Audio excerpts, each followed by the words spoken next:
नमस्कार। आज हम एक बहुत ही गहरे सवाल के बारे में बात करने वाले हैं। एक ऐसा सवाल जो शायद हम सब ने कभी न कभी खुद से पूछा होगा, और इसका जवाब खोजने के लिए हम गरुड़ पुराण के पन्नों में उतरेंगे, ब्रह्मांडीय न्याय की एक ऐसी यात्रा पर जो वाकई सोचने पर मजबूर कर देगी। तो सवाल ये है कि मृत्यु के बाद आखिर होता क्या है? क्या सब कुछ वहीं खत्म हो जाता है, या फिर ये बस एक पड़ाव है, एक मोड़?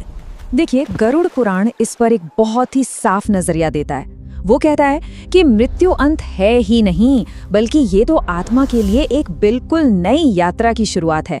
तो चलिए इस रहस्यमयी सफर पर निकलते हैं और देखते हैं कि पहला कदम कैसा होता है। ये सफर ठीक उस पल से शुरू होता है जब आत्मा अपने भौतिक शरीर को हमेशा हमेशा के लिए पीछे छोड़ देती है। सोचिए, जैसे ही शरीर शांत होता है, आत्मा उससे अलग हो जाती है, और ठीक उसी पल वहां आ पहुंचते हैं यमदूत, एकदम विकराल, भयानक। आत्मा अपने आसपास सब कुछ देख सकती है, अपने परिवार को पुकारना चाहती है, पर अब न कोई उसे देख सकता है न सुन सकता है। शरीर, धन दौलत सब कुछ पीछे छूट जाता है। साथ चलता है तो सिर्फ एक चीज, वो है कर्म। और यहीं से आत्मा की असल परीक्षा शुरू होती है। ये रास्ता अब और भी मुश्किल होने वाला है, क्योंकि सामने है पहली और शायद सबसे बड़ी बाधा। यमदूत आत्मा को खींचते हुए यमलोक की ओर ले जाते हैं, और इसी रास्ते में पड़ती है वो कुख्यात नदी वैतरणी। इसे पार करना ही अपने आप में एक बहुत बड़ी कसौटी है, जिसके बाद ही यमराज के दरबार तक पहुंचा जा सकता है। वैतरणी नदी हर आत्मा के लिए अलग अलग होती है।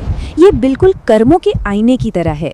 ये नदी खून, मवाद और भयानक जीवों से भरी है। जो पुण्यात्मा है, जिसने अच्छे कर्म किए हैं, उसे एक गाय का सहारा मिल जाता है और वो आसानी से इसे पार कर जाती है।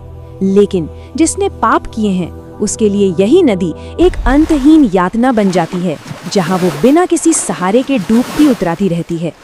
इस खौफनाक नदी को जैसे तैसे पार करने के बाद कांपती हुई आत्मा को यमराज के विशाल दरबार में लाया जाता है। वो जगह जहां उसके पूरे जीवन का हिसाब किताब होना है। उस दरबार में यमराज के सामने बैठे होते हैं चित्रगुप्त, जिनके हाथ में होती है कर्मों की किताब। जन्म से लेकर मृत्यु तक का हर एक छोटा बड़ा काम, हर एक सोच, सब कुछ उस किताब में दर्ज होता है।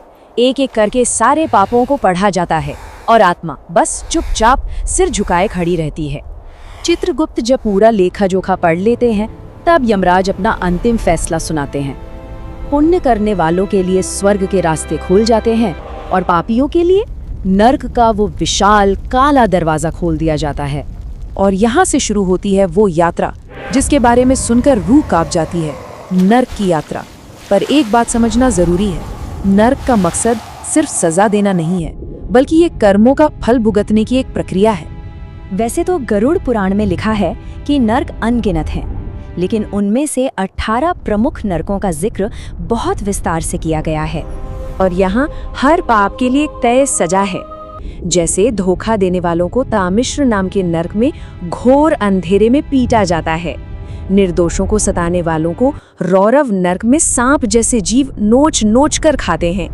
माता पिता का अपमान करने वालों को कुंभी पाक में खौलते हुए तेल में तला जाता है, और झूठी गवाही देने वालों को काल सूत्र की जलती हुई जमीन पर घसीटा जाता है।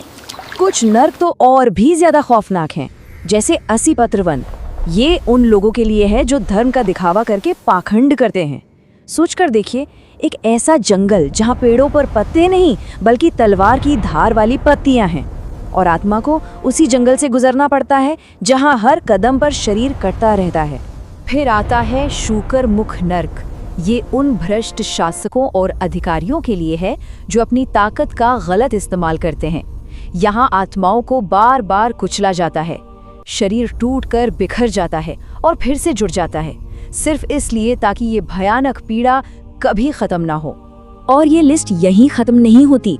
अंधकूप है, जहाँ मेहमानों का अपमान करने वालों को जहरीले कीड़े मकोड़ों से भरे कुएं में फेंक दिया जाता है। तपन नर्क है, जहाँ तपस्वियों को सताने वालों को आग में जलाया जाता है। और संसार नर्क, जहाँ व्यभिचार करने वालों को खौलते हुए लावे में डुबोया जाता है। लेकिन इन सब भयानक बातों का आखिर असली मकसद क्या है? क्या ये सिर्फ डराने के लिए है? जी नहीं, बिल्कुल नहीं।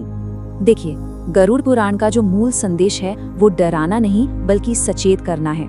ये हमें बस एक सीधी सी बात याद दिलाता है कि हमारे हर काम का, हर एक्शन का एक नतीजा जरूर होता है। तो इसका असल मकसद है हमें पाप से बचने के लिए सावधान करना। ये हमें धर्म यानी सही रास्ते पर चलने, दूसरों का सम्मान करने और करुणा का भाव रखने के लिए प्रेरित करता है। ये समझाता है कि हमारे कर्म सिर्फ हम तक ही सीमित नहीं रहते, उनका असर पूरे ब्रह्मांड पर पड़ता है।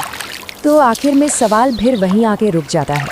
अगर ये तय है कि हमारे हर कर्म का फल मिलेगा, तो हम अपने लिए कौन सा रास्ता चुनते हैं, पुण्य का या पाप का?